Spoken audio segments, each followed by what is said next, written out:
Class 10th economics में अध्याय 5वां है रोजगार एवं सेवा। तो सबसे पहले हम ऑब्जेक्टिव क्वेश्चंस को हल करेंगे। देखिए, सही विकल्प का हमें चयन करना है। आर्थिक विकास का तीसरा क्षेत्र क्या है? आर्थिक विकास का मतलब होता है इकोनॉमिकल ग्रोथ, रुपया पैसा संबंधी जो विकास होते हैं वो आर्थिक विकास कहलाता है।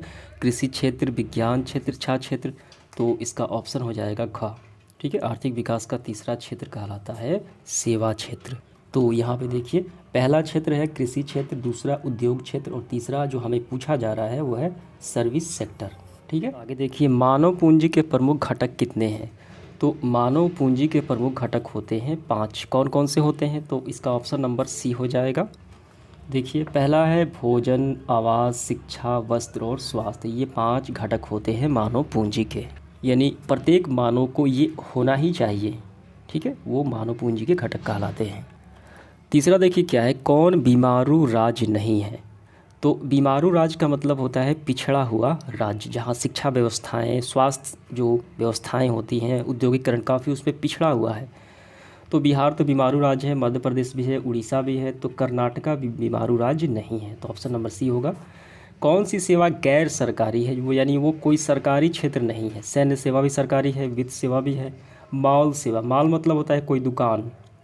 ठीक है, मॉल, दुकान, सेवा, ये क्या है? ये गैर सरकारी यानी प्राइवेट सेक्टर है। ऑप्शन नंबर सी हो जाएगा। पांचवा देखते हैं, ऊर्जा के मुख्य स्रोत क्या है जिससे हमें ऊर्जा प्राप्त होती है? कोयला है। कोयले के जलने से जो विद्युत ऊर्जा उत्पन्न होती है भारत में, तापीय ऊर्जा, तो कोयले की मदद से ही होते हैं। पेट्रोलियम भी ऊर्जा है, विद्युत भी है, यानी इनमें से सभी। ऑप्शन नंबर डी इसका सही हो जाएगा। बाद हम आगे बढ़ते हुए देखेंगे लघु उत्तरीय प्रश्न क्रमांक पहला। देखिए क्या है, आउटसोर्सिंग किसे कहते हैं? तो सबसे पहले हम आउटसोर्सिंग को पहले समझ लेते हैं। देखिए, आउट का मतलब होता है बाहरी। ठीक है, सोर्सिंग में बना है जो शब्द है सोर्स। सोर्स का मतलब होता है स्रोत। ठीक है, कोई जरिया, स्रोत। स्रोत मतलब कोई वस्तु को जब हम किसी क्षेत्र से प्राप्त करते हैं वो स्रोत हो गया। ठीक है, जैसे हम खेतों की सिंचाई करने के लिए जल कहाँ से प्राप्त करते हैं? तो वो नदी से प्राप्त करते हैं। तो जल का स्रोत कौन सा हो गया? नदी हो गया। तो इसी प्रकार आउटसोर्सिंग यानी जो बाहरी स्रोत है वो किसे कहा जाता है? तो इसकी परिभाषा हमें यहाँ से करना है। बाहरी स्रोत, आउटसोर्सिंग, जब बहुराष्ट्रीय कंपनियाँ मतलब होता है कोई कंपनी जिसका व्यापार केंद्र एक देश में ना होकर बहुत सारे देशों में हो, जैसे कोको कोला हो गया। ठीक है, तो बहुराष्ट्रीय कंपनियां जो होती हैं कई देशों में उनका केंद्र होता है, या अन्य कंपनियां जो है संबंधित नियमित सेवाएं स्वयं अपनी कंपनी के बजाय, ठीक है, जो कंपनियां होती हैं अपनी कंपनी के बजाय किसी बाहरी या विदेशी स्रोत या संस्था या समूह से प्राप्त करती हैं कोई भी किसी तरीके की सेवाएं, तो उसे बाहरी स्रोत या आउटसोर्सिंग कहा जाता है। समझ में आ गया? उसके बाद दूसरा देखिए, सूचना प्रौद्योगिकी, इंफॉर्मेशन टेक्नोलॉजी से जुड़े 5 सेवा क्षेत्र बताएं। ऐसे सेवा क्षेत्र जो सूचना प्रौद्योगिकी, इंफॉर्मेशन टेक्नोलॉजी से क्या है, जुड़े हुए हैं। तो इसका आंसर हमें कैसे करना है? देखिए, इस तरीके से लिखना है, सूचना प्रौद्योगिकी से जुड़े 5 सेवाएं निम्नलिखित है। पहला, कंप्यूटर सेवाएं। सूचना प्रौद्योगिकी का मतलब क्या होता है? IT sector. ठीक है, यानी हम कोई भी जानकारियाँ जब हम किसी से लेते हैं इंटरनेट के माध्यम से, ठीक, तो वो हो गया इंफॉर्मेशन टेक्नोलॉजी। कंप्यूटर सेवाएं, विज्ञापन सेवाएं हो गया, सुरक्षा सेवाएं, कानूनी सेवाएं, चिकित्सा सेवाएं, अन्य कई भी हो सकती हैं, लेकिन हमें यहाँ पे 5 ही बताना है। अगला प्रश्न देखिए क्या है हमारा, सरकारी सेवा किसे कहते हैं? तो इसकी परिभाषा हमें यहाँ से हम करेंगे। तो इसका आंसर हम यहाँ से करेंगे। सरकारी सेवाएं की परिभाषा, जब देश व राज्य की सरकार लोगों को काम के बदले मासिक वेतन का भुगतान करती है, ठीक है, इनके विभिन्न क्षेत्रों में काम लेती है, तो उसे सरकारी सेवा कहा जाता है, गवर्नमेंट सर्विस कहा जाता है। सरकारी सेवा के कुछ व्यापक क्षेत्र देखिए यहाँ पे, सैन्य सेवा हो गया, ठीक है, यानी डिफेंस सर्विस, शिक्षा सेवा हो गया, स्वास्थ्य सेवा हो गया, ठीक है, अभिनियंत्रण सेवा हो गया, वित्त सेवा, बैंकिंग सेवा इत्यादि। तो यही है, आपको लिखना है सरकारी सेवा की परिभाषा। तो इसके बाद हम लिखेंगे, देखिए चौथे में क्या है, गैर सरकारी सेवा, यानी जो सरकारी ना होकर कोई प्राइवेट सेक्टर हो, गैर सरकारी सेवा किसे कहते हैं?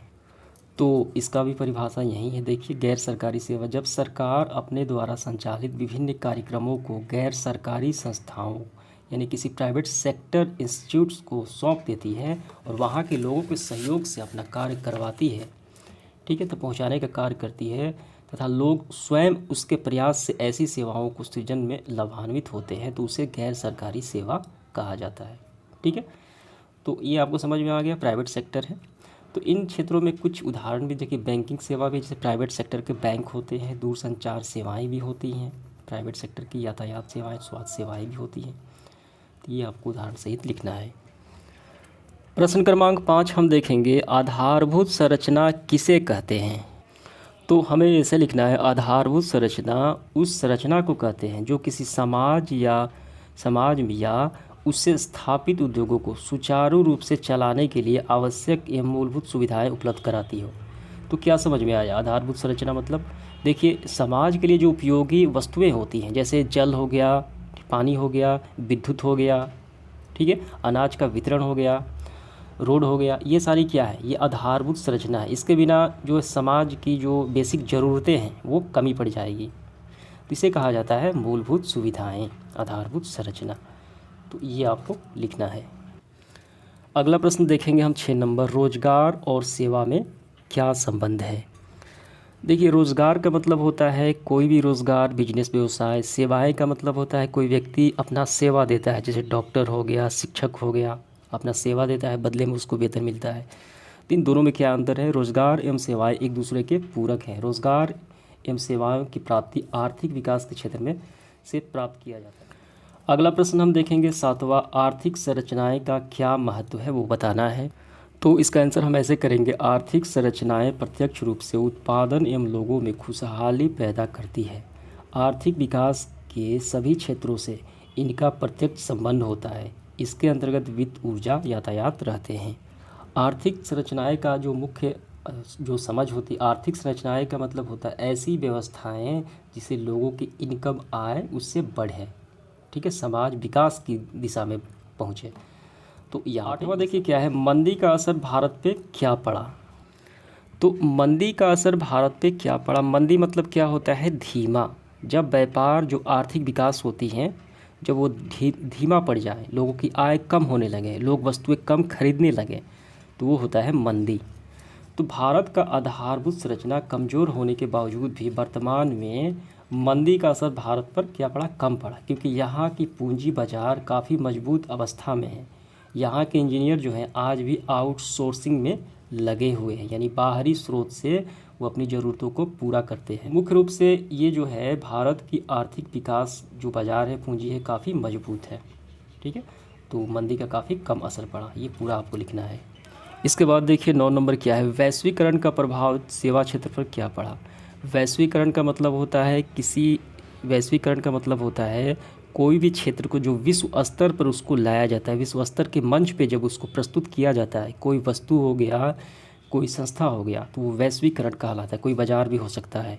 इसका आंसर यहाँ से करना है। वैश्वीकरण के कारण सेवा क्षेत्र में आधारभूत जो प्रगति है परिलक्षित हुई। सेवा क्षेत्र रोजगार का एक व्यापक क्षेत्र है जिसके अंतर्गत आए दिन मानव संसाधन के लिए व्यापक पैमाने पर रोजगार उपलब्ध होने लगे हैं, व्यापक क्षेत्र में बढ़े। तो इसके बाद हम लोग देखेंगे लॉन्ग क्वेश्चंस को। सेवा क्षेत्र पर एक संक्षिप्त लेख हमें लिखना है, यानी इसके बारे में हमें बताना है क्या है सेवा क्षेत्र।